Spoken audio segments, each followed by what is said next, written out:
Jadi orang yang mengadakan yang baru dalam agama yang tidak ada contohnya tertolak. Sekarang kita masuk poin yang ketiga, pembahasan yang ketiga. Pembahasan ketiga, antum lihat bab yang ketujuh.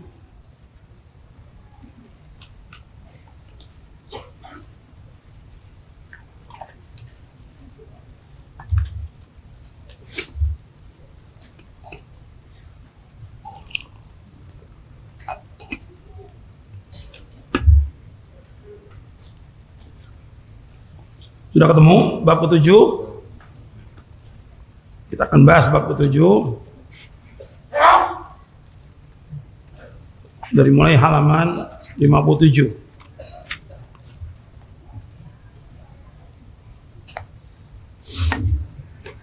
Ini juga nggak semua kita baca. Ayat-ayat tentang wajibnya ittiba kepada Rasulullah Sallallahu Alaihi Wasallam. Ayat Al-Quran yang menjelaskan tentang wajibnya ittiba kepada Rasulullah SAW sangatlah banyak. Menurut Imam Ahmad ada 33 ayat dalam Al-Quran. Sedangkan menurut Syekhul Islam Taimiyah dalam Majmu' Fatawa bahwa Allah telah mewajibkan taat kepada Rasulullah kurang lebih ada 40 ayat dalam Al-Quran. Perlunya kita membahas tentang ittiba karena pembahasan ini sangat penting serta telah banyak dilalaikan dan diabaikan oleh kaum muslimin. Bahkan oleh para ustadz dan para dai. Baik ittiba dalam masalah akidah, syariah, akhlak, dakwah, siasat syariah, politik syar'i maupun yang lainnya. Karena dengan ittiba kepada Allah Subhanahu wa taala akan menjamin kebahagiaan, kemenangan dan surga. Allah Azza wa Jalla akan menjadikan kebinasaan, kehinaan, kerendahan, kehancuran bagi orang-orang yang tidak ittiba kepada Rasulullah sallallahu alaihi wasallam. Dan Allah berfirman, tadi ayatnya sudah kita baca dalam surah Ali Imran ayat 31. Ini sering diulang ini ayat ini. Qul in kuntum tuhibbunallaha fattabi'uni yuhibbukumullah wa yaghfir lakum dzunubakum wallahu ghafurur rahim. Katakanlah seandainya kamu cinta kepada Allah, ikuti aku. Ikuti siapa? Ikuti siapa? Nabi Muhammad sallallahu alaihi wasallam. Niscaya Allah akan mencintai kalian. Allah akan mengampuni dosa-dosa kalian dan Allah Maha Pengampun dan Penyayang. Kata Al-Hafidz Ibnu Katsir dalam tafsirnya yang wafat tahun 774 Hijriah, dia mengatakan ayat ini adalah sebagai pemutus hukum bagi setiap orang yang mengaku mencintai Allah namun tidak mau menempuh jalannya Rasulullah sallallahu alaihi wasallam. Maka orang itu telah berdusta dalam pengakuannya tersebut sampai ia mengikuti syariat dan agama yang dibawa oleh Rasulullah SAW dalam semua ucapan dan perbuatannya. Sebagaimana terdapat dalam Sahih Bukhari dan Sahih Muslim, Rasulullah SAW bersabda, "Man amila amalan laisa alaihi amruna fahuwa raddun." Barang siapa melakukan suatu amalan yang tidak termasuk dalam urusan agama kami, maka amalan tersebut tertolak. Hadis Sahih Bukhari Muslim. Oleh karena itu, Allah SWT berfirman, "Qul in kuntum tuhibbuna fattabi'uni yuhibbukumullah wa yaghfir lakum dzunubakum." Jika kamu mencintai Allah, ikuti aku, niscaya Allah akan mengasihi dan mengampuni dosa kamu. Kalian akan mendapatkan apa yang kalian minta dari kecintaan kalian kepada Allah, yaitu kecintaan Allah kepada kalian. Dan ini lebih besar daripada yang pertama. Sebagaimana diucapkan oleh para ulama, yang penting adalah bukan bagaimana kalian mencintai, akan tapi bagaimana kalian dicintai oleh Allah Subhanahu wa taala. Jadi yang pertama, kita mencintai Allah, yang kedua, Allah mencintai kita. Kalau mencintai Allah, semua orang bisa ngaku. Tapi belum tentu Allah mencintai kita, kecuali kalau dia mencintai Nabi Muhammad sallallahu alaihi wasallam. Makanya Hasan Al-Basri mengatakan, dan juga ulama salaf lain mengatakan, sebagian manusia mengatakan mencintai Allah, maka Allah menguji mereka dengan ayat ini. Jadi ayat ini sebagai ayat ujian. Betul nggak dia mencintai Allah? Kalau betul dia mencintai Allah, dia wajib mengikuti Rasulullah SAW. Kalau dia mencintai Rasulullah, maka dia wajib untuk ittiba kepada Rasulullah SAW. Sekarang untuk lihat di halaman 63. Halaman 63 tentang wajibnya kita ittiba kepada Rasulullah SAW. Surah An-Nisa ayat 65. Kemudian surah An-Nisa ayat 65. Fala wa rabbika la yu'minuna hatta yuhakkimuka fima shajara bainahum thumma la yajidu fi anfusihim harajan mimma qadaita wa yusallimu taslima. Maka demi Rabbmu, mereka pada hakikatnya tidak beriman hingga mereka menjadikan kamu hakim terhadap perkara yang mereka perselisihkan di antara mereka. Kemudian mereka tidak merasa keberatan dalam hati mereka terhadap putusan yang kamu berikan dan mereka menerima dengan sepenuhnya. Surah An-Nisa ayat nomor 5. Ayat ini mengandung yang pertama, seorang tidak dikatakan beriman hingga menjadikan Rasulullah SAW sebagai hakim terhadap apa-apa yang diperselisihkan di antara sesama manusia. Yang kedua, di antara ciri orang beriman adalah tidak merasa keberatan, tidak merasa sempit atas apa yang telah ditetapkan oleh Rasulullah SAW, bahkan ia menerima putusan beliau dengan lapang dada. Yang ketiga, ciri orang beriman adalah tunduk kepada setiap keputusan Rasulullah SAW dengan setunduk-tunduknya. Yang keempat, kata Syekh Abdurrahman bin Nasir As-Sa'di rahimahullah dalam tafsirnya Taisir Karimur Rahman fi Tafsir Kalamil Mannan, kata beliau bahwa maksud tahkim, menjadikan Rasulullah sebagai hakim, di sini kedudukannya sama dengan Islam. Menghilangkan kesempitan hati dan menerima keputusan, kedudukannya sama dengan iman, dan taslim tunduk kepada keputusan tersebut, kedudukannya sama dengan ihsan. Jadi kalau sudah datang keputusan dari Rasulullah, kewajiban kita sami'na wa ata'na. Enggak boleh pilih-pilih lagi. Ini yang harus kita perhatikan. Orang beriman itu berusaha bagaimana dia menerima keputusan sami'na wa ata'na. Sebab kalau nggak begitu, ya akan terjadi berbagai macam penyimpangan. Kalau sudah ada dalil keterangan dari Quran dan Sunnah, kewajiban dia sami'na wa ata'na. Itu orang beriman. Sami'na wa ata'na. Nggak boleh dibantah. Kalau sudah datang dalil, kewajiban dia untuk mendengar dan taat. Nggak boleh dibantah. Bahkan kita mengangkat suara aja di atas suara Nabi nggak boleh. Mengangkat suara di atas suara Nabi nggak boleh. Dan itu bisa membatalkan amal kita. Angkat suara itu bisa membatalkan amal. Apalagi kalau dia membantah dengan apa? Dengan perasaan, dengan analogi, dengan kias, dengan akal, dengan pendapat gurunya, dengan pendapat syekhnya, bisa batal amalnya. Antum lihat ayat tentang batalnya amal itu di dalam surah Al-Hujurat di ayat 2.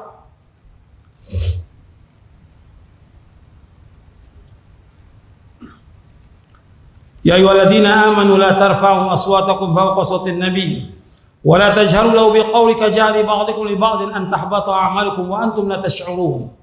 Wahai orang beriman, jangan akan mengangkat suara kalian di atas suaranya Nabi. Jangan kalian mengeraskan kepada beliau dengan perkataan seperti sebagian kalian mengeraskan kepada sebagian yang lain. Sebab apa? Akan hapus amal kalian. Jadi bukan syirik aja menghapuskan amal, bukan riya aja menghapuskan amal, termasuk mengeraskan suara di atas suara Nabi bisa menghapuskan amal. Wa antum la tash'urun, dan kalian tidak mengetahui. Dan kalian tidak mengetahui. Apakah Nabi itu masih hidup atau Nabi sudah wafat? Nggak boleh kita mengeraskan suara di hadapan Rasulullah SAW. Makanya antum lihat di Madinah, antum di Mekah dengan Madinah, antum lihat di Mekah orang biasa suara dengan keras. Di Madinah nggak ada. Karena nggak boleh mengeraskan suara di depan Rasulullah SAW. Kan di sana masih ada kuburannya Nabi SAW. Nggak ada yang berani mengeraskan suara. Kalau di Mekah antum bisa lihat suara keras-keras di Mekah. Di Madinah nggak ada suara dikeraskan. Karena nggak boleh mengeraskan suara, membatalkan amal. Kata Imam Ibnu Qayyim, saya bacakan penjelasan Ibnu Qayyim dalam kitabnya I'lamul Muwaqqi'in an Rabbil Alamin. Kata beliau begini, "Fa idza kana rafu aswatin fawqa sawti sababan li hubuti a'malihim, fa kaifa taqdimu ara'ihim wa 'uqulihim wa adwaqihim wa siyasatihim wa ma'arifihim ala ma ja'a bi wa rafa'a 'alaihi. Alaysa hadha aula an yakuna muhbitan li a'malihim?" Kata Al-Imam Ibnu Qayyim rahimahullah, Beliau wafat tahun 751 Hijriah. Beliau muridnya Syekhul Islam Taimiyah. Dalam kitabnya Ilamul Muwaqqi'in an Rabbil Alamin di juz yang pertama, atau yang ditahqiq oleh Syekh Masyhur Hasan Salman di juz yang kedua. Kata beliau, apabila mengangkat suara di atas suaranya Nabi itu sebagai sebab hapusnya amal mereka, bagaimana kalau mereka mendahulukan akal mereka dari hadis Nabi SAW, atau mereka mendahulukan royu mereka dari sunnah Nabi, atau mendahulukan perasaan mereka dari sunnah Nabi, atau mendahulukan politik mereka atau pengetahuan mereka atas apa yang ada dari Nabi SAW. Dia kalahkan itu sunnah Nabi. Demi apa? Demi perasaannya, mengikuti orang banyak, demi politik, atau yang lainnya. Ini batal nggak amalnya? Alaysa hadza aula au ayyakuna muhbitan li'amalihim. Bukankah ini yang lebih patut untuk membatalkan amal mereka? Antum bisa cek nanti di kitab I'lamul Muwaqqi'in an Rabbil Alamin. Jadi bisa membatalkan amal. Sudah datang sunnah Nabi, mestinya kewajiban orang mukmin taslim, mengucapkan sami'na wa ata'na. Antum lihat ayatnya dalam surah An-Nur tentang kewajiban sami'na wa ata'na. Surah 24, surah An-Nur. Antum lihat, supaya antum paham dengan dalil di ayat 51 dan 52. Antum lihat surah An-Nur surah 24 ayat 51 52. Innama kana qaulal mu'minina idza du'u ila Allah wa rasulihi liyahkuma bainahum man yaqulu sami'na wa ata'na wa ulaika humul muflihun. Wa man yuti'illaha wa rasulahu wa yakhshallaha wa yattaqi fa ulaika humul faizun. Sesungguhnya perkataan orang-orang beriman apabila mereka diajak kepada Allah dan Rasulnya untuk dihukumi di antara mereka, mereka mengatakan sami'na wa ata'na, kami dengar dan kami taat. Mereka lah orang-orang yang sukses, mereka orang yang bahagia, mereka orang-orang yang menang.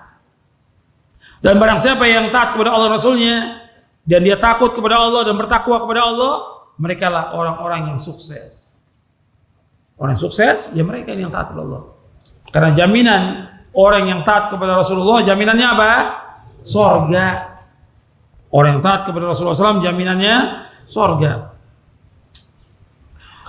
Dan kalau sudah diputuskan satu perkara, wajib dia untuk sami'na wa ata'na. Makanya di surah yang lain, di surah Al-Ahzab, untuk melihat di halaman 67, 68, Allah berfirman dalam surah Al-Ahzab ayat 36. Dilihat semuanya. Surah Al-Ahzab ayat 36. Allah berfirman, dilihat ayatnya. Yang punya buku dilihat di halaman 67. Yang tidak bawa bukunya lihat mushafnya. Antum datang ke sini untuk ngaji, untuk ilmu, perhatikan. Jangan ngobrol. Semuanya ngobrol, baik yang laki maupun perempuan, jangan tidur. Perhatikan agar antum dapat ilmu. Antum sudah berdoa tadi pagi. Allahumma inni as'aluka ilman nafi'a wa rizqan thayyiban wa 'amalan mutaqabbala. Ya Allah, kumohon kepada Engkau ilmu yang bermanfaat, rezeki yang halal dan amal diterima. Kalau antum sudah berdoa itu, antum perhatikan pelajaran ini agar antum dapat ilmu supaya enggak sia-sia antum datang ke tempat ini. Allah berfirman dalam surah Al-Ahzab, surah 33 ayat 36. Wa ma kana lil mu'minin wala mu'minatin idza qadallahu wa rasuluhu amran ay yakuna lahumul khiyaratu min amrihim wa may ya'sillaha wa rasulahu faqad dhalla dhalalan mubina. Tidak patut bagi mukmin laki-laki dan mukmin perempuan apabila Allah Rasulnya sudah putuskan satu perkara, tidak patut bagi mereka untuk memilih-milih dari urusan mereka, dan barang siapa yang durhaka kepada Allah Rasulnya maka sungguh ia telah sesat dengan kesesatan yang nyata. Ini Allah yang berfirman, sesat orang yang tidak mau taat kepada Allah Rasulnya sesat. Allah yang katakan ini nyata. Jadi kalau sudah Allah putuskan satu perkara, kewajiban dia sami'na wa ata'na, jangan pilih lagi yang lain. Dikatakan ini wajib, sami'na wa ata'na. Ini haram, sami'na wa ata'na. tinggalkan yang haram itu. Kalau dikatakan ini perintah dari Allah Rasulnya, sami'na wa ata'na. Apa aja? Tentang tauhid, tentang sholat berjamaah bagi laki-laki, tentang pakai jilbab bagi wanita, tentang kewajiban taat seorang wanita kepada suaminya, dan yang lainnya. Sami'na wa ata'na. Jangan pilih-pilih lagi. Dilarang oleh Nabi, jangan berbuat beda, sesuatu yang beragama yang Nabi nggak contohkan, tinggalkan semuanya. Sami'na wa ata'na. Sekarang ketika dia melawan dengan akalnya, dengan perasaannya, dengan orang banyak, dengan pendapat gurunya, di sini dia menantang siapa? Menantang Rasulullah SAW. Di sini dia punya adab atau tidak?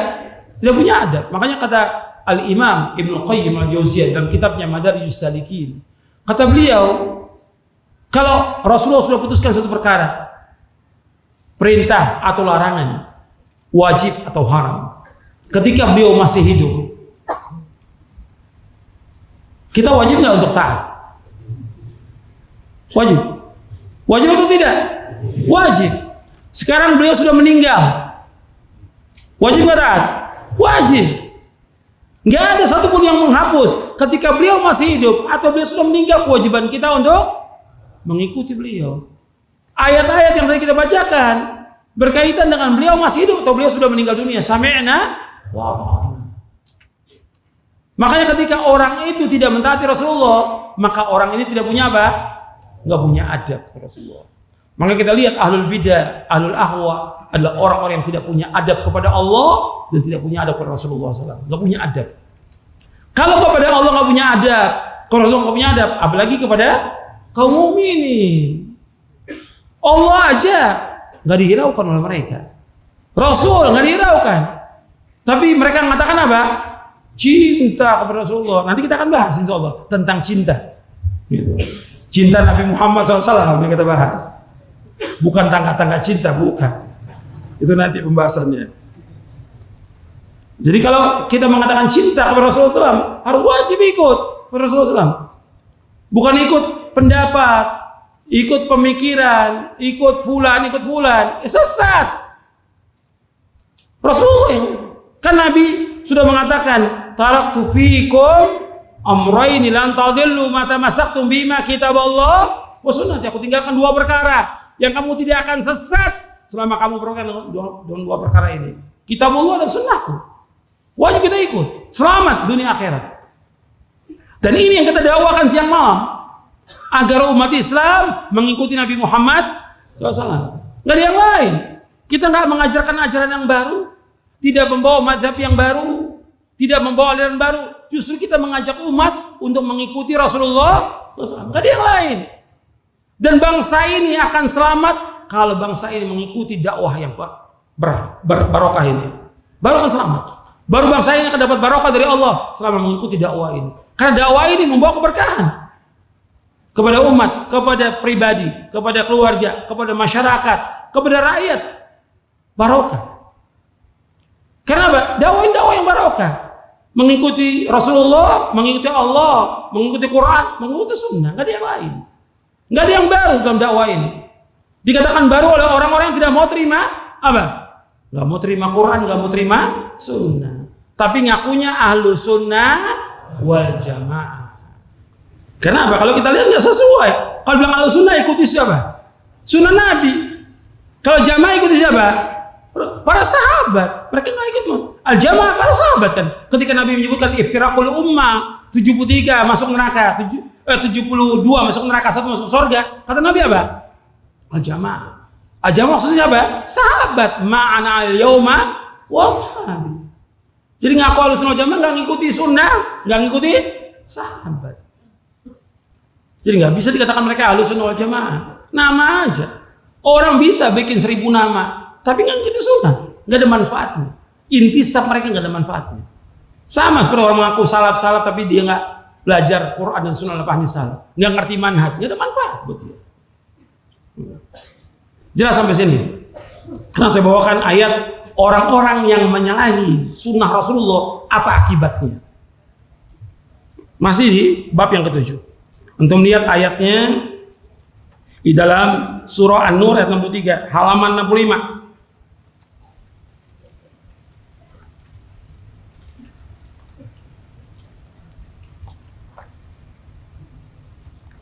halaman 65.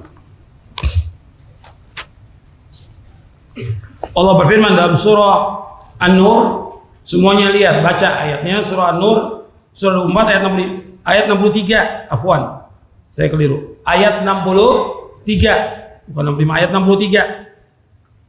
Surah An-Nur surah 24 ayat 63. Allah berfirman subhanahu wa ta'ala, falyahdharil ladzina yukhalifuna an amrihi an tusibahum fitnatun aw yusibahum adzabun alim.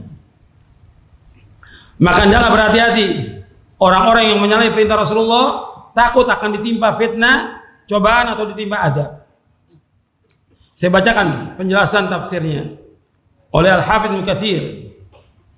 Kata Al-Hafidz Ibnu Katsir, an amri ay an amr Rasulullah sallallahu wa huwa sabiluhu wa minhaju wa tariqatuhu wa sunnatu wa syari'atuhu fatuzanul aqwal wal a'malu bi aqwalihi wa amalihi fama wafaqa dhalika qubila wa ma khalafa huwa mardudun ala qailihi wa fa'ilihi man kainan man kana kama thabata fi sahihaini qala Rasulullah man amila amalan laysa 'alaihi amrun fa huwa raddun falyahdhar wal yakhsha man yukhalif syari'at ar-rasul batinan wa zahiran an tusibahum fitnatun ay fi qulubihim min kufrin aw nifaqin aw bid'atin aw yusibahum adzabun alim ay fi dunya bi qatlin aw haddin aw habsin aw nahwi dzalik. Kata Ibnu Katsir, beliau menerangkan menyalahi perintah Rasulullah SAW yaitu menyalahi jalan beliau, jalan hidup beliau, menyalahi manhaj cara beragama, menyalahi sunnah dan syariat beliau, maka seluruh perkataan dan seluruh amal harus ditimbang dengan perkataan dan perbuatan Rasulullah SAW. Apa yang sesuai dengan perkataan dan perbuatan Rasulullah SAW maka diterima oleh Allah Azza wa Jalla, dan apa yang tidak sesuai dengan perkataan dan perbuatan Rasulullah SAW akan ditolak oleh Allah Azza wa Jalla. Siapapun yang melakukan perkataan dan perbuatan itu serta apapun perkataan dan perbuatan mereka. Sampai di situ itu ada tanda kurung, antum kasih kurung. Itu kurungnya hilang itu. Tanda kurung, meskipun itu tanda kurung sampai kalimat maka wajib ditolak, tanda kurung lagi. Itu tambahan dari penulis. Kalimat meskipun sampai maka wajib ditolak itu dikasih tanda kurung. Kurung buka, kurung tutup. Kata Ibnu Katsir dengan dasar hadis Nabi SAW bahwasanya Rasulullah bersabda, man amila amalan laisa alaihi amruna fa huwa raddun. Barang siapa mengamalkan satu amalan yang tidak ada contoh dari kami, maka amalannya tertolak. Hadis ini sahih dari Bukhari, Muslim, Abu Daud, Ibnu Majah dan yang lainnya. Kata Ibnu Katsir rahimahullah, hendaknya berhati-hati orang yang menyelisih syariat Rasulullah SAW. Secara lahir dan batin mereka akan ditimpa fitnah dalam hatinya berupa kekufuran, kemunafikan dan bid'ah, atau ditimpa dengan fitnah di dunia dengan dibunuh, diberi hukuman had, dipenjara atau yang lainnya. Di dalam tafsir Ibnu Katsir. Jadi orang nggak boleh menyalahi perintah Rasulullah. Kalau orang menyalahi perintahnya orang awam, orang banyak atau ulama, nggak ada masalah. Tapi ketika dia menyalahi perintahnya Rasulullah SAW, ini akibatnya fatal. Karena kita akan ditanya kenapa kita menyalahi satu orang ini. Siapa? Rasulullah SAW. Antum lihat penjelasan Syekhul Islam Ibnu Taimiyah rahimahullah dalam Majmu' Fatawa. Antum lihat di halaman 72, halaman 73.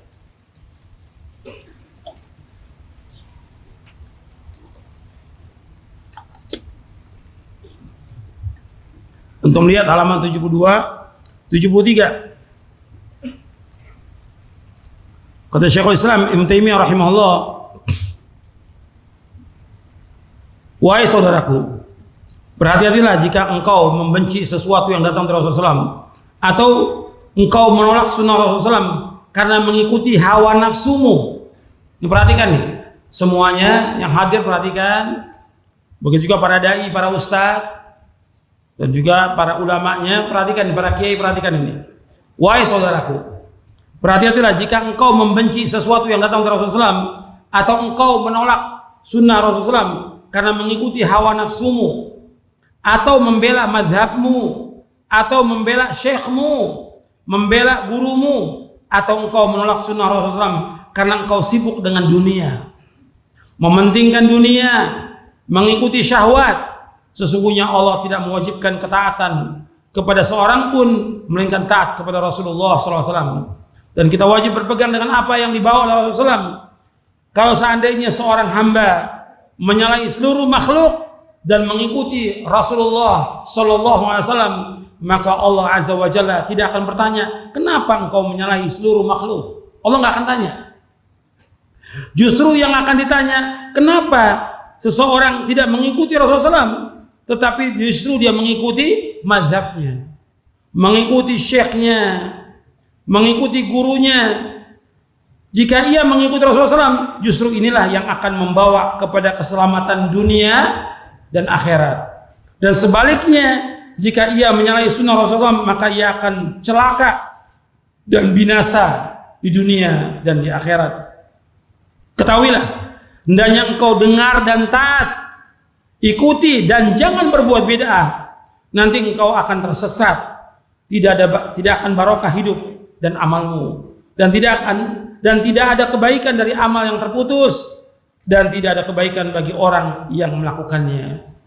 Syekhul Islam ini ketika membahas ayat inna a'tainakal kautsar fasholli li rabbika wanhar inna syani'aka wal abtar. Inna syani'aka, orang yang membencimu Muhammad, dia akan putus barokahnya. Kalau membenci Muhammad itu orang, begitu juga orang membenci apa? Sunnah-sunnah Nabi Muhammad, akan terputus dia.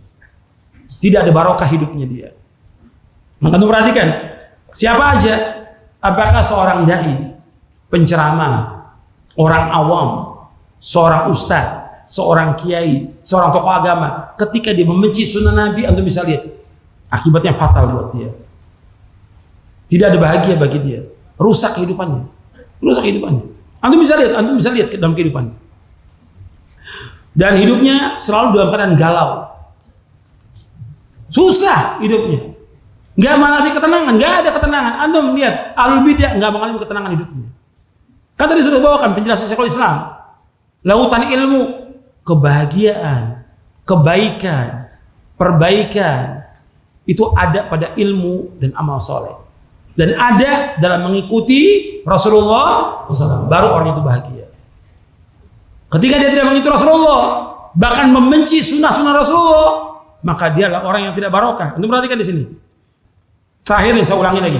Dan sebaliknya, jika orang itu menyalahi sunnah Rasulullah SAW, maka ia akan celaka dan binasa di dunia dan di akhirat. Ketahuilah, hendaknya engkau dengar dan taat, ikuti dan jangan berbuat beda. Nanti engkau akan tersesat.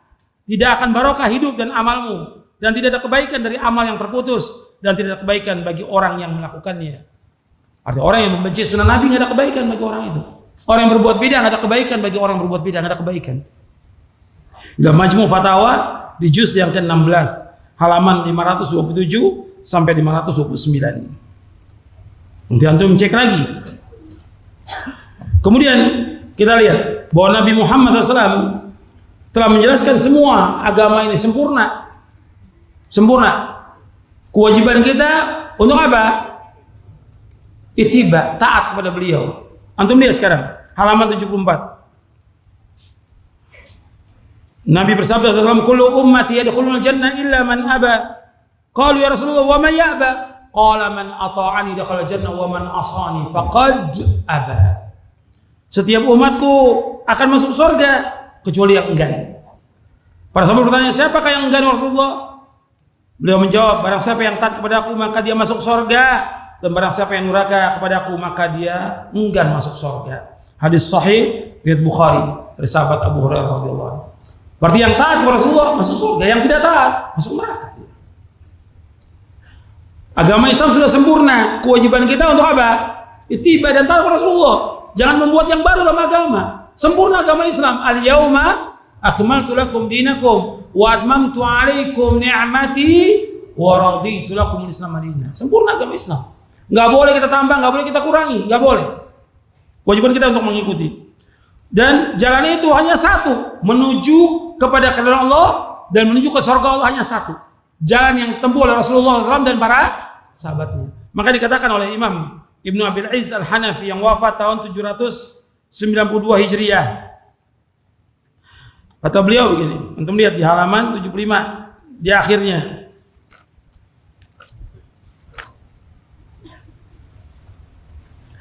Kata Imam Ibnu Abdul Aziz Al-Hanafi, kata beliau begini, fala tariqata illa tariqatur Rasul SAW, wala haqiqata illa haqiqatuhu, wala syari'ata illa syari'atuhu, wala aqidata illa aqidatuhu, wala yasilu ahadun minal khalqi ba'dahu ila Allah wa ila ridwani wa jannati wa karamati illa bimutaba'ati batinan wa zahiran wa man lam yakun musaddiqan fima akhbara multaziman li ta'ati fima amara fil umuri al-batinati allati fil qulub wal a'mali adh-dhahirati allati 'ala al-abdan lam yakun mu'mina fadlan ay yakuna waliyan lillahi ta'ala walau tara fil hawa wa masya 'ala al-ma'. Kata Imam Ibnu Abdul Aziz Al-Hanafi rahimahullah yang wafat tahun 792 Hijriah. Kata beliau, tidak ada jalan kecuali jalan yang telah ditempuh oleh Rasulullah SAW. Tidak ada hakikat kecuali hakikat yang dibawa oleh Rasulullah SAW. Tidak ada syariat kecuali syariat yang dibawa oleh Rasulullah SAW. Tidak ada akidah kecuali akidah yang dibawa oleh Rasulullah SAW. Setiap makhluk setelah diutusnya Nabi Muhammad SAW, mereka tidak akan mendapatkan keridhaan Allah, tidak akan sampai ke surga dan kemuliaannya, melainkan dengan ittiba' kepada Rasulullah SAW secara lahir dan batin.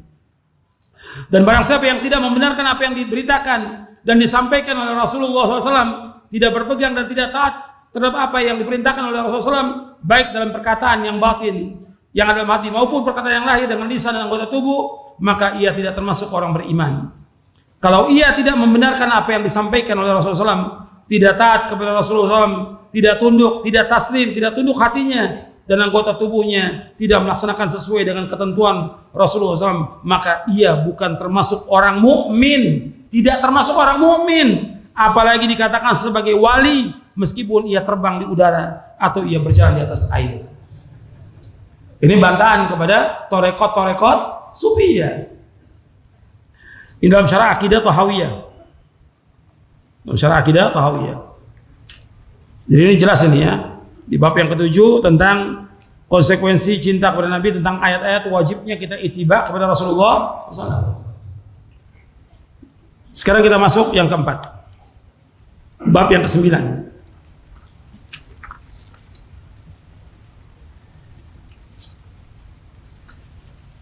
Bab 9 saya ingin menyebutkan tentang beberapa hadis Nabi SAW tentang wajibnya kita mencintai Nabi Muhammad sallallahu alaihi wasallam.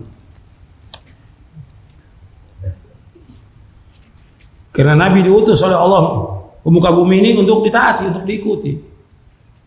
Enggak ada manfaat diutus Nabi kalau seandainya orang tidak mengikuti beliau.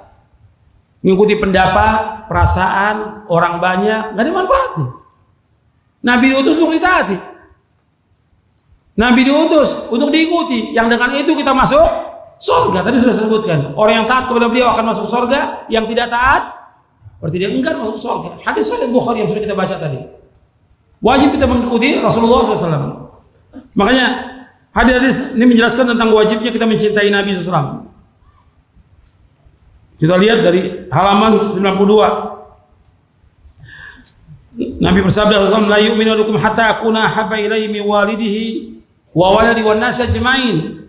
Tidak beriman seorang dari kamu hingga aku lebih dicintai, melebihi kecintaannya kepada orang tuanya, anaknya, bahkan seluruh manusia. Hadis sahih riwayat Bukhari, Muslim, Ahmad dan yang lainnya. Dari sahabat Anas bin Malik. Dan mencintai Nabi SAW hukumnya wajib. Bahkan termasuk kewajiban yang terbesar dalam agama Islam. Kewajiban mencintai Nabi Muhammad SAW. Bab tidak akan sempurna iman kita kecuali mencintai beliau. Tapi bagaimana mencintai beliau? Ini kita akan bahas nanti. Ya. Jadi ayat-ayat Al-Quran menjelaskan tentang wajibnya cinta. Surah Al-Imran ayat 31 yang sudah kita baca. Surah Taubah ayat 24. Dan yang lainnya. Kemudian ada yang lain lagi yang sama dari Abu Hurairah, untuk melihat di halaman 96. Walladzi nafsi biyadihi la yu'minu ahadukum hatta akuna habba ilaihi min walidihi waladihi. Demi zat Allah yang jiwaku berada di tangannya, tidak sempurna iman salah seorang dari kalian hingga menjadikan aku lebih ia cintai dari orang tuanya dan anaknya. Hadis sahih dari Imam Bukhari. Jadi wajib mencintai Nabi Muhammad SAW, wajib melebihi kecintaan kepada siapapun juga. Makanya para sahabat radhiyallahu ajmain cinta pada Nabi luar biasa, cintai mereka dengan ittiba pada beliau. Dan pribadi Nabi berbeda dengan pribadi yang lain. Kalau pribadi Nabi barokah, pribadi Nabi, dan tidak ada pada yang lain. Pribadi Nabi itu barokah. Makanya ketika Nabi mengeluarkan ludah atau riak diperebutkan oleh sahabat. Keringatnya Nabi wangi. Rambutnya Nabi ketika Nabi cukur rambut diperebutkan oleh sahabat untuk mengobati orang sakit. Hanya khusus untuk Nabi Muhammad, nggak ada yang lain. Zaman Abu Bakar, Umar, Utsman, Ali nggak ada orang tabaruk dengan mereka, tidak ada. Hanya khusus kepada siapa? Kepada Rasulullah SAW. Dan sudah hilang semuanya itu. Makanya ada seorang Urwah bin Mas'ud radhiyallahu anhu yang tadinya dia kafir, kaum musyrikin. Beliau mengatakan begini, antum lihat di halaman 99 halaman 100. Saya bacakan di halaman 100-nya aja. Di sini sahih Bukhari. Kata beliau begini, demi Allah, sungguh aku pernah menemui raja-raja, kata Urwah bin Mas'ud. Menjumpai kaisar-kaisar, Kisra dan Najasyi. Demi Allah, tidak pernah aku melihat seorang pun raja yang diagungkan oleh para sahabatnya seperti para sahabat Nabi Muhammad SAW mengagungkan Muhammad SAW. Demi Allah, tidaklah keluar dahak, maksudnya riak di sini. Tidaklah keluar riak dari beliau kecuali mengenai telapak seorang dari mereka, lalu menggosokkannya di wajah dan kulitnya. Jika ia memerintahkan mereka, maka mereka segera melaksanakannya. Jika ia berwudu, mereka seakan berperang memperebutkan air sisa wudunya. Dan jika berbicara, mereka merendahkan suara-suara mereka serta tidak memandang langsung kepadanya karena mengagungkan beliau. Sungguh ia Muhammad SAW telah menawarkan kepada kami kebaikan, maka terimalah. Artinya Nabi Muhammad telah menawarkan, mengajak kepada kebaikan, maka terimalah. Urwah bin Mas'ud dari kaum musyrikin yang masuk Islam menjelaskan kepada kaum musyrikin untuk masuk dalam agama Islam. Ini hadis sahih dari Imam Bukhari. Anas bin Malik yang merupakan pelayan Nabi, dia terus mengikuti Rasulullah, jadi pelayan Rasulullah selama 10 tahun dan ittiba kepada beliau. Tapi beliau mengatakan, fa ana uhibbullah wa rasulahu wa Abu Bakr wa Umar, fa arju an akuna ma'ahum wa illam a'mal bi a'malihim. Sungguh aku mencintai Allah dan Rasulnya, juga Abu Bakar dan Umar. Aku berharap bisa bersama mereka walaupun aku belum beramal dengan amal mereka. Hadis sahih riwayat Muslim. Artinya kita terus berusaha untuk mengikuti Nabi Muhammad SAW. Wajib ittiba. Kalau cinta kepada Nabi, mengikuti Nabi. Nggak boleh yang lain.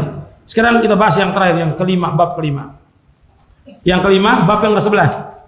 Pembahasan kelima, bab 11. Kalau bab yang ke-10 tentang hakikat cinta Nabi antara sunnah dan bid'ah. Banyak orang-orang mengatakan cinta Nabi tapi mereka masih berbuat kesyirikan, masih melakukan bid'ah-bid'ah, masih mengadakan peringatan-peringatan, perayaan-perayaan, melakukan selawat-selawat bid'ah, berlebihan dalam memuji Nabi Muhammad SAW dan yang lainnya yang dilarang oleh Nabi. Ini sudah bertentangan dengan sabda Nabi. Nanti semua ini akan kita baca sekarang ke-11. Karena ini yang dilakukan oleh banyak kaum muslimin dan yang melakukannya ya para dai, para kiai, para habib, ulama. Sering dijadikan dalil yang melakukannya kan banyak orang. Sedangkan banyak orang ukuran kebenaran atau bukan? Bukan. Kan banyak orang yang melakukan. Bapak Allah berfirman dalam Al-Quran, wa in tuti' aktsara man fil ardi yudilluka an sabila yattabi'una illa dhanna wa innahum la yakhrusun. Seandainya kamu mengikuti kebanyakan manusia di muka bumi, niscaya mereka akan menyesatkan kamu dari jalan Allah. Mereka hanya menyangka-nyangka dan mereka berdusta. Kita bahas tentang Maulid Nabi. Bukan berarti kita nggak cinta kepada Nabi, justru kita lah orang yang cinta kepada Nabi SAW. Tapi kita nggak boleh mengadakan sesuatu yang Nabi tidak kerjakan. Ketika orang mengadakan perayaan Maulid Nabi, tujuan mereka apa? Main-main, atau ibadah? Ibadah. Mereka ketika mengadakan itu, mereka dalam rangka cinta kepada siapa? Rasulullah. Cinta kepada Rasulullah ibadah bukan? Ibadah. Mereka ketika mengadakan itu tujuannya ingin mendapat apa? Ganjaran, ingin mendapatkan pahala, ingin dicintai oleh Allah, ingin dekat kedudukannya dengan Nabi di sorga. Tujuan untuk mereka mengadakan itu. Sekarang ini berarti apa? Ibadah atau bukan? Ibadah. Kalau ibadah kembalinya kepada apa? Dalil. Makanya para ulama membuat kaidah al-aslu fil ibadati al-man'u. Asal dalam ibadah itu dilarang kecuali ada apa? Dalil. Dan kita dalam beragama ikuti dalil, nggak boleh ikut-ikutan, nggak boleh. Karena Allah berfirman dalam surah Al-Isra surah 17 ayat 36. Surah Al-Isra 17 ayat 36. Wala taqfu ma laysa laka bi ilmun inna sam'a wal basara wal fuada kullu ulaika kana mas'ula. Dan kamu ikut apa yang kamu tidak tahu, karena semua pendengaran, mata dan hati akan ditanya oleh Allah. Nggak boleh ikut-ikutan. Ada dalil atau tidak? Karena kita akan bahas ini tentang peringatan Maulid Nabi. Karena kita dituduh kita ini nggak cinta sama Nabi, karena nggak mengadakan perayaan Maulid Nabi. Sampai kita dituduh oleh mereka anti Maulid. Mereka. Kok dibilang anti mau kita?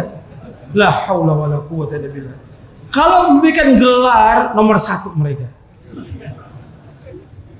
Mereka mengikuti jejak siapa? Orang-orang kafir. Orang-orang kafir ketika memberikan gelar kepada Nabi nomor 1. Dituduh Nabi orang gila, pemecah belah umat, mencela, melecehkan nenek moyang, tukang sihir, penyair, dan yang lainnya tuduhan itu. Kenapa? Mereka nggak punya hujah. Sekarang kita membahas ini untuk menjelaskan kepada umat Islam yang mana yang hak, yang mana yang batil, yang mana yang sunnah, yang mana yang beda, agar umat ini mengikuti siapa? Rasulullah SAW. Sebagai bentuk cinta kepada Nabi Muhammad SAW. Kita bahas sekarang. Untuk melihat halaman 114 dan seterusnya. Beberapa alasan dilarangnya memperingati Maulid Nabi SAW. Ini kita bahas secara ilmiah ya. Ilmiah. Bukan kita anti maulid, bukan. Ini ibadah, orang mengerjakannya ibadah. Ketika ibadah harus ada apa? Dalil atau contoh. Maka saya bawakan di sini untuk lihat. Yang pertama, para ulama dahulu sekarang telah menjelaskan tentang bid'ahnya memperingati Maulid Nabi SAW dan membantah orang-orang yang mengadakannya dan mengerjakannya. Memperingati Maulid kelahiran Nabi SAW adalah bid'ah berdasarkan beberapa alasan. Yang pertama, peringatan Maulid Nabi SAW adalah bid'ah yang dibuat-buat dalam agama ini, di mana Allah Azza wa Jalla tidak menurunkan sedikit pun keterangan dan ilmu tentang itu. Karena Nabi SAW tidak pernah mensyariatkannya, baik melalui sabda beliau, perbuatan beliau, maupun ketetapan beliau. Padahal beliau adalah suri tauladan dan imam kita. Allah Subhanahu wa taala berfirman, "Wa ma atakumur rasulu fakhudhu wa ma nahakum anhu fantahu." Apa yang diberikan Rasul kepada kamu terima, yang dilarang kamu tinggalkan. Dalam surah Al-Hasyr ayat 7. Allah berfirman dalam surah Al-Ahzab ayat 21, "Laqad kana lakum fi Rasulillahi uswatun hasanatun liman kana yarjullaha wal yawmal akhir wa dzakarallaha katsira." Sesungguhnya telah ada pada Rasulullah SAW suri tauladan yang baik bagi kalian, bagi orang-orang mengharapkan rahmat Allah dan kedatangan hari kiamat, dan ia banyak mengingat Allah.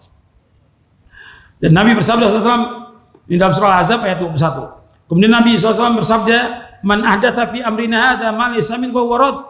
Barang siapa yang melakukan amal yang tidak ada dalam urusan agama kami, maka amal yang tertolak. Artinya Nabi nggak mencontohkan.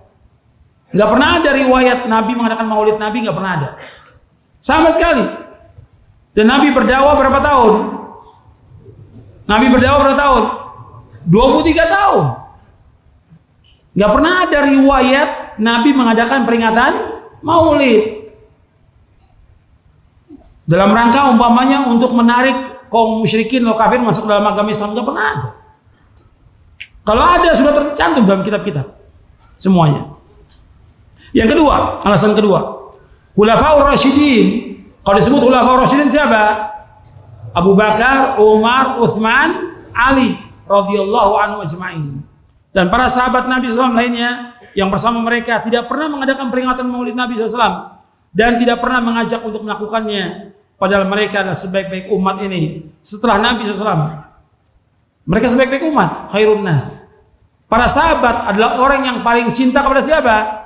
Kepada Nabi Muhammad SAW. Tapi nggak pernah mengadakan perayaan Maulid, sama sekali nggak pernah. Nggak pernah. Makanya dijelaskan di sini bahwa Nabi bersabda, "Fa'alaikum bisunnati wa sunnatil khulafa'il mahdiyyin ar-rasyidin, tamassaku biha wa 'addu 'alaiha bin nawajid, wa iyyakum wa muhdatsatil umur, fa inna kulla muhdatsatin bid'ah wa kulla bid'atin dhalalah." Hendaklah kalian berpegang pada sunnahku dan sunnah para khalifahku yang terpimpin dan lurus. Peganglah erat-erat dan gigitlah dengan geram kalian. Jauhkan dari kalian dari setiap perkara yang berbau agama, karena setiap yang berbau bid'ah dan setiap bid'ah sesat. Artinya Nabi SAW menyuruh kita berpegang teguh kepada sunnah Nabi dan sunnah khulafaur rasyidin. Dan ini nggak akan terwujud kecuali dengan kita menjauhkan perbuatan apa? Perbuatan bid'ah. Harus kita jauhkan. Yang mengatakan jauhkan dari kalian perkara yang baru, karena setiap perkara yang baru dalam agama adalah bid'ah dan setiap bid'ah sesat, dan Nabi Muhammad SAW. Hadis ini sahih, riwayat Imam Ahmad, Abu Daud, Tirmidzi, Darimi dan yang lainnya. Peringatan Maulid tidak pernah dilakukan oleh Rasulullah SAW dan tidak pernah dilakukan oleh para sahabatnya. Kalau seandainya perbuatan itu baik, misalnya mereka telah lebih dahulu melakukannya. Al-Hafidz Ibnu Katsir rahimahullah mengatakan, seandainya Ahlussunnah wal Jamaah berpendapat bahwa setiap perkataan, sedangkan Ahlussunnah wal Jamaah berpendapat bahwa setiap perkataan dan perbuatan yang tidak dasarnya dari sahabat Nabi SAW adalah bid'ah. Karena bila hal itu baik, misalnya mereka akan lebih dahulu melakukannya daripada kita. Sebab mereka tidak pernah mengabaikan suatu kebaikan pun kecuali mereka telah lebih dahulu melaksanakannya. Dalam tafsir Ibnu Katsir di juz yang ke-7. Yang ketiga, peringatan hari kelahiran atau Maulid adalah kebiasaan orang-orang yang menyimpang dari kebenaran. Karena yang pertama kali mengadakan kebiasaan tersebut adalah para penguasa generasi Fatimiyah, Ubaidiyah pada abad ke-4 Hijriah. Mereka menisbatkan diri mereka kepada Fatimah binti Rasulullah SAW secara zalim, dusta dan fitnah yang keji. Mereka sebenarnya berasal dari kalangan Yahudi, bahkan ada yang berpendapat mereka berasal dari kalangan Majusi. Bisa jadi mereka adalah orang-orang ateis. Anda bisa lihat dalam kitab Syiar A'lamin Nubala. Orang yang pertama kali mengadakan bid'ah ini itu Al-Mu'izz lidinillah Al-Ubaidi Al-Maghribi yang keluar dari Maroko menuju Mesir pada bulan Ramadan tahun 362 Hijriah. Abad keberapa ini? Abad keempat. Jadi abad keempat. Jadi pada abad keempat. Bukan pada abad pertama, bukan abad kedua. Hatta imam-imam Hanafi, Maliki, Syafi'i, Hambali rahimahullah tidak pernah mengadakan, tidak pernah. Jadi yang pernah mengadakan yang pertama kali adalah orang-orang siapa? Orang Syiah. Yang mereka adakan Maulid Ali bin Abi Thalib, Maulid Fatimah, Maulid Hasan dan Husain, Maulid Nabi SAW. Itu yang mereka adakan, 5 Maulid yang mereka adakan. Dan ini kisahnya panjang. Dan juga mereka dikatakan oleh para ulama, mereka adalah orang yang sesat, bahkan kufur. Kemudian yang keempat, bahwa agama Islam sudah sempurna, jadi nggak boleh kita tambah-tambah lagi. Karena perayaan ini ibadah, Nabi nggak contohkan. Alasan yang keempat yang tidak boleh karena Allah berfirman dalam surah Al-Maidah ayat 3, Al-yawma akmaltu lakum dinakum wa atmamtu 'alaikum ni'mati wa raditu lakum al-Islam madinah. Pada hari ini telah aku sempurnakan agamamu untukmu dan aku telah cukupkan nikmatku bagimu dan telah aku ridai Islam sebagai agama bagimu.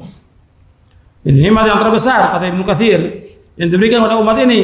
Allah telah menyempurnakan agama mereka sehingga mereka tidak memerlukan agama lain selain agama mereka, tidak pula memerlukan nabi lain selain nabi mereka, yaitu Nabi Muhammad sallallahu alaihi wasallam.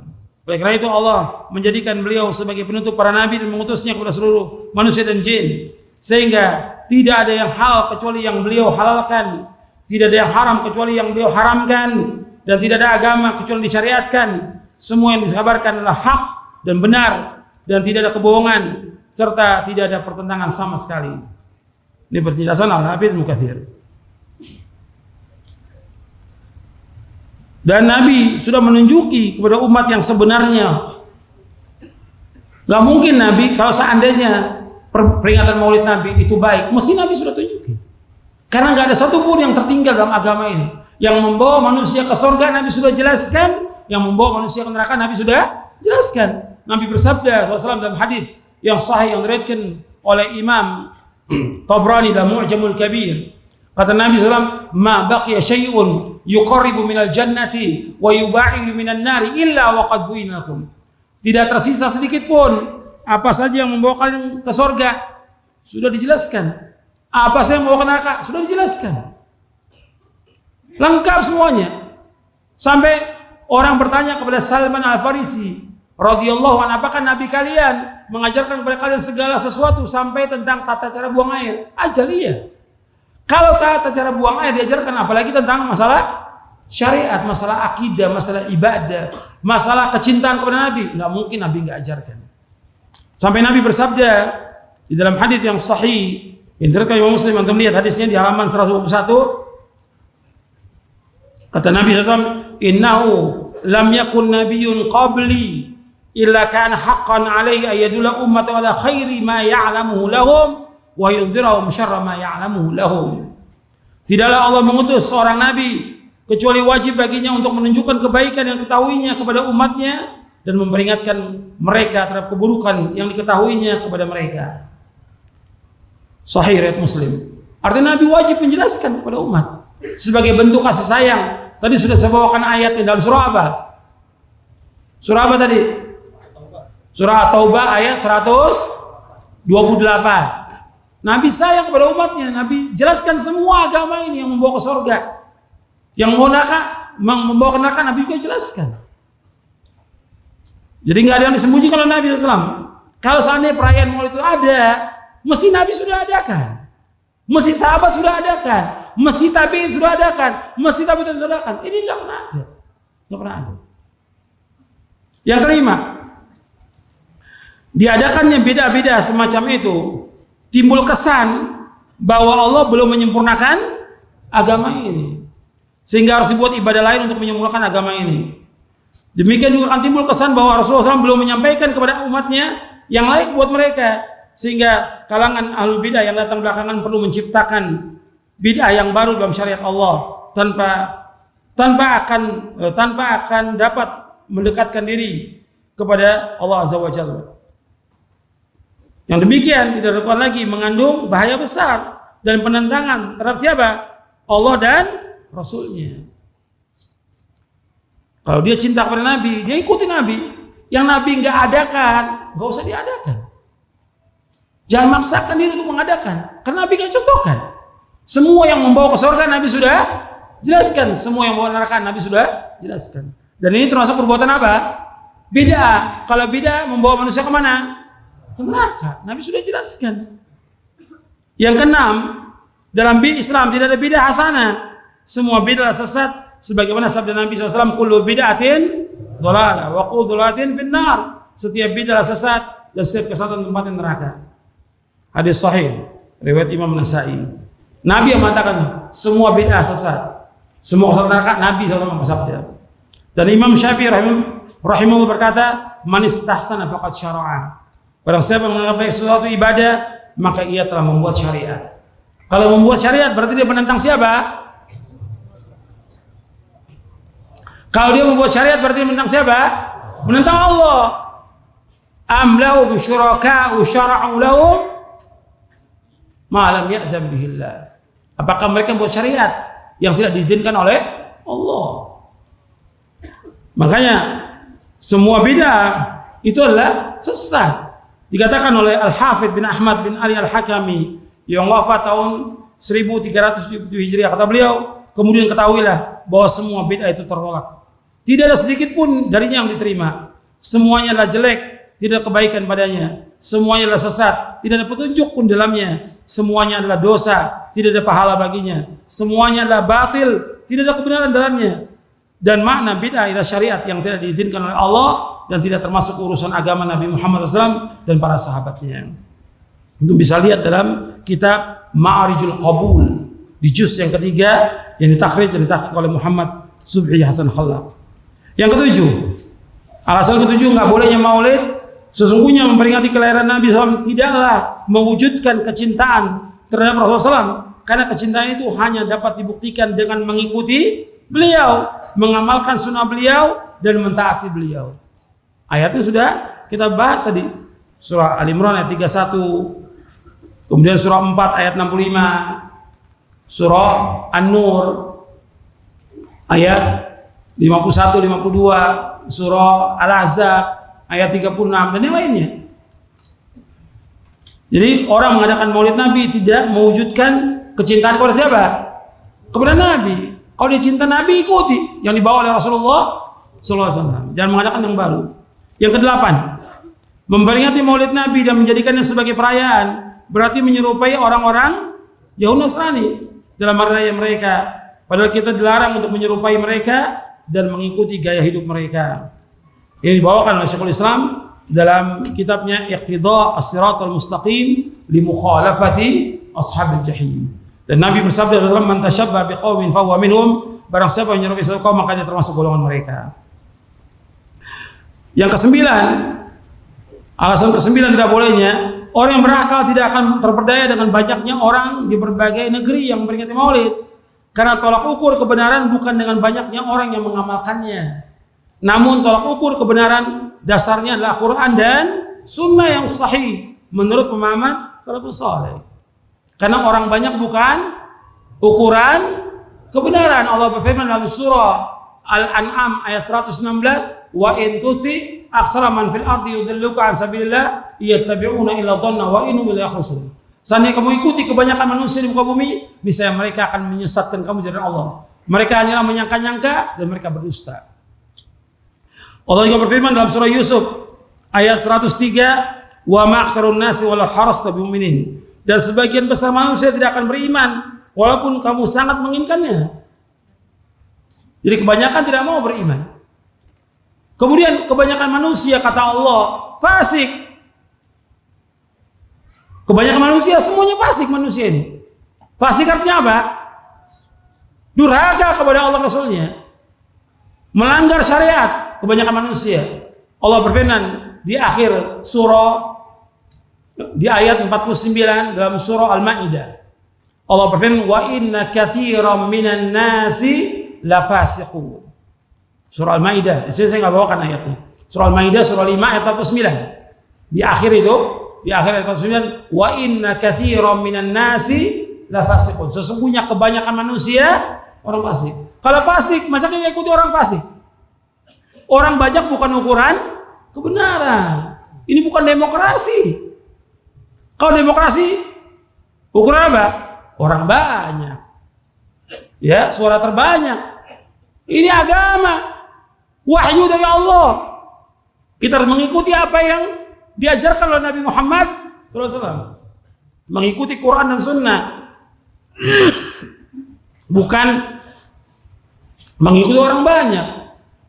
Kalau mengikuti orang banyak, ya ditinggalkan Quran dan Sunnah. Ditinggalkan Nabi Muhammad SAW. Yang kita ikut dalil di Quran dan Sunnah kalau kita ingin selamat. Jadi orang banyak mengukur kebenaran. Ini kan fraudal apa? Orang banyak dari dulu, dari Maroko sampai Maroke ngadain maulid. Bukan ukuran kebenaran. Maroko sampai Maroke. Atas seluruhnya Indonesia semua bukan ukuran kebenaran. Dalilnya ada atau tidak? Dan orang kadang juga mengatakan, ya daripada ini kan lebih baik. Ini perasaan, agama perasaan namanya. Menurut saya ini baik. Ini pakai apa? Ra'yu. Ini menentang Allah dan Rasulullah atau tidak ini? Menentang Allah dan Rasulnya. Sebagaimana perkataan Ibnu Qayyim dari dalam I'lam Muwaqqi'in. Enggak boleh.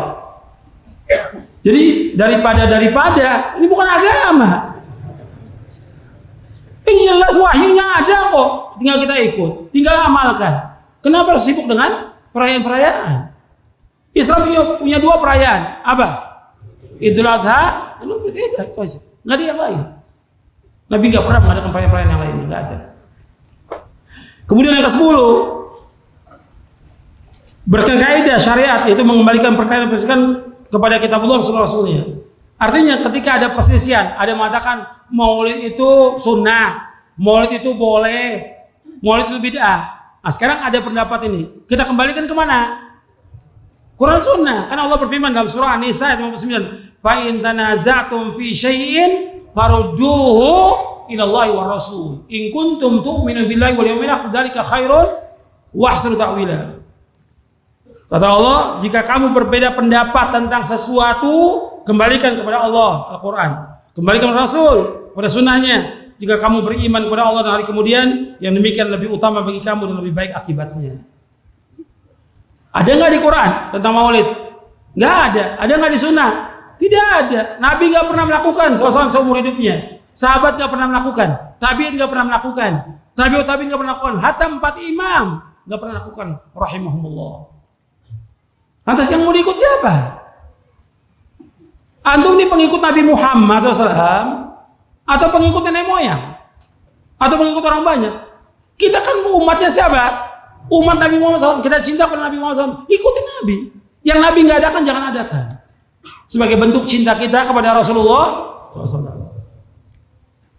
Kemudian yang selanjutnya, yang ke-11, yang disyaratkan bagi seorang muslim pada hari Senin berpuasa bila ia mau. Karena Nabi pernah ditanya tentang puasa pada hari Senin, dia bersabda, itu adalah hari aku dilahirkan, hari aku diutus sebagai Nabi, serta aku diberikan wahyu. Jadi bukan merayakan, kalau mau juga puasa. Tapi hari kelahiran Nabi dipresentasikan oleh sejarah. Ada yang mengatakan 9 Rabiul Awal, ada 12, ada yang lainnya di bulan lain. Tapi wafatnya sepakat. Para ulama sepakat. Wafatnya Nabi yaitu hari Senin. Wafat Nabi di hari Senin. Kalau wafatnya Nabi hari Senin, berarti di hari Senin mestinya orang apa? Bersedih, bukannya mengadakan perayaan. Yang ke-12, perayaan hari kelahiran Nabi SAW merupakan gulu. Gulu artinya apa? Berlebih-lebihan, melampaui batas. Sedangkan beliau melarang untuk berbuat gulu. Nabi bersabda, iyyakum wal ghuluw fid din fa inna ma halaka man qad qablakum al ghuluw fid din. Jauhkan diri kalian dari gulu, berlebih dalam agama, karena sungguhnya sikap gulu dalam agama telah membinasakan orang-orang sebelum kalian. Hadis sahih Ahmad, Nasai, Ibnu Majah dan yang lainnya. Nabi enggak suka dipuji, Nabi enggak suka disanjung. Bahkan ketika sahabat menyanjung Nabi, Nabi marah. Ketika sahabat menghormati Nabi yang berdiri, Nabi marah. Nabi enggak mau. Disuruh manggil nama Nabi Muhammad SAW. Jangan gulu, berlebih-lebihan nggak boleh. Nanti bisa lihat tuh dalilnya di halaman 130, halaman 131. Itu dalilnya. Nabi nggak mau dipuji-puji, disanjung, Nabi nggak mau. Bahkan dipanggil Sayyid pun Nabi nggak mau. Nggak mau Nabi. Itu hadisnya sahih dari Imam Ahmad, Nasai dan yang lainnya. Dan Nabi bersabda, la tutruni kama atratin Nasara ibn Maryam, wa inna ma ana abduhu wa nama abduhu wa qulu abdullah rasuluh. Jangan kalian mengkultuskan diriku sebagaimana orang Nasrani mengkultuskan Isa bin Maryam. Sesungguhnya aku tidak lain hanya seorang hamba, maka katakanlah hamba Allah Rasulnya. Hadis sahih dari Bukhari. Yang ke-13, adanya maulid Nabi, maka tambah banyak orang berbuat apa? Syirik dan bid'ah. Semakin banyak orang yang ziarah ke kubur-kubur wali, kuburan yang dianggap oleh mereka sebagai kuburan keramat. Tambah banyak. Tambah banyak orang berbuat bid'ah. Tambah banyak juga maksiat dan yang lainnya. Banyak kali maksiat-maksiat dilakukan ketika acara maulid. Dan juga enggak mewujudkan kecintaan kepada Nabi Muhammad SAW, tidak. Dan lihat dari zaman dahulu sampai sekarang orang melakukan maulid, ada nggak perubahan? Nggak ada. Perubahan umat Islam dan bangsa ini dengan ilmu dan amal soleh. Ilmu, amal soleh, dengan tauhid, dengan akidah yang benar, baru ada perubahan kepada kebaikan. Ajak orang untuk beriman dan bertakwa bahwa Allah akan berikan barokah dari langit dan bumi kepada bangsa ini. Yang ke-14, dalam peringatan Maulid Nabi terdapat keyakinan yang batil bahwa Nabi Muhammad SAW menghadiri acara Maulid. Ada nggak itu? Ada. Sekarang kau di satu tempat yang adakan 10 perayaan, bagaimana roh Nabi datang ke sini, Berapa roh Nabi itu? Kau 100 yang adakan. Dan ini nggak sesuai dengan ajaran Islam. Nggak mungkin orang yang sudah meninggal kembali ke dunia, nggak mungkin, mustahil. Allah berfirman, kita lihat ayatnya dalam surah Az-Zumar ayat 30, innaka mayyitun wa innahum mayyitun. Sesungguhnya engkau mati dan mereka juga mati. Dan ini yang dibacakan oleh sahabat Abu Bakar ketika meninggalnya Nabi SAW. Goncang para sahabat ketika Nabi Muhammad meninggal dunia, goncang. Karena apa? Karena sangat cinta mereka pada Nabi Muhammad SAW. Sampai Umar mengatakan, barang siapa mengatakan Nabi meninggal, aku penggal lehernya. Datang Abu Bakar. Abu Bakar nggak menoleh omongan Umar, langsung aja bertemu dengan Nabi, dicium keningnya Nabi. Engkau baik ketika hidup dan engkau baik ketika mati. Abu Bakar menangis. Setelah itu, setelah Abu Bakar bertemu dengan Nabi SAW dalam kondisi sudah meninggal dunia, keluar Abu Bakar ke masjid. Kemudian ditemui orang-orang sedang bersedih. Apa kata Abu Bakar? Membacakan ayat ini, innaka mayyitun wa inna mayyitun. Abu Bakar juga membacakan ayat dalam surah Al-Imran. Dalam surah Al-Imran dibacakan ayatnya oleh Abu Bakar As-Siddiq untuk melihat ayatnya supaya jelas ini dengan ilmu, dengan dalil.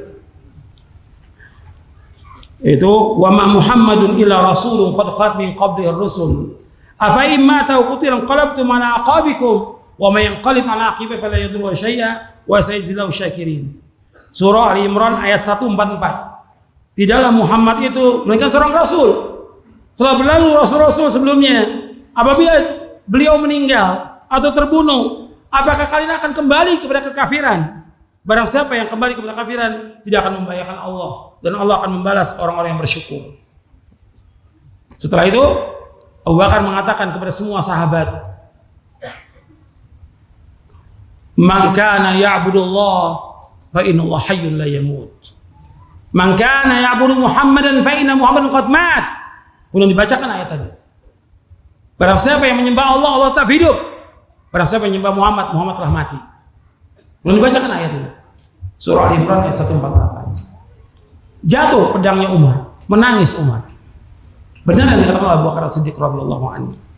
Dan nggak ada, Nabi sudah meninggal dunia, nggak akan kembali. Maka Allah berfirman dalam surah Al-Mu'min ayat 100, wa min waraihim barzakhun ila yaumi yub'atsun. Di belakang mereka ada barzakh sampai hari dibangkitkan. Jadi nggak mungkin ada orang mati kembali ke dunia, nggak mungkin, nggak mungkin sudah. Kecuali dengan kehendak Allah, dan Nabi menyebutkan demikian. Seperti apa? Seperti kejadian Isra dan Mi'raj. Nabi yang menyebutkan SAW. Nabi Isra ke Baitul Maqdis. Kemudian Nabi menjadi imam bagi para nabi yang lain. Kekuasaan Allah di sini, bicara kekuasaan Allah. Kemudian Nabi Mi'raj lagi ketemu dengan para nabi-nabi yang sudah meninggal dunia. Kekuasaan Allah Ta'ala. Setelah itu Nabi nggak pernah bicara lagi soal itu. Dan nggak ada keterangan dari Nabi sendiri dan juga para sahabat bahwa Nabi SAW bangkit sesudah matinya ke dunia menghadiri maulid. Nggak pernah ada. Ini kan dongengan, khurafat namanya, khurafat, cerita bohong namanya ini. Nggak mungkin ada yang demikian. Kalau ini dibuka, semakin banyak orang cerita bohong nanti. Ada ulama itu, Syekh Anu, ini rusak agama ini. Akhirnya mereka meninggalkan apa? Quran dan Sunnah. Saya pikir cukup sampai di sini. Mudah-mudahan bermanfaat. Wassalamualaikum warahmatullahi wabarakatuh.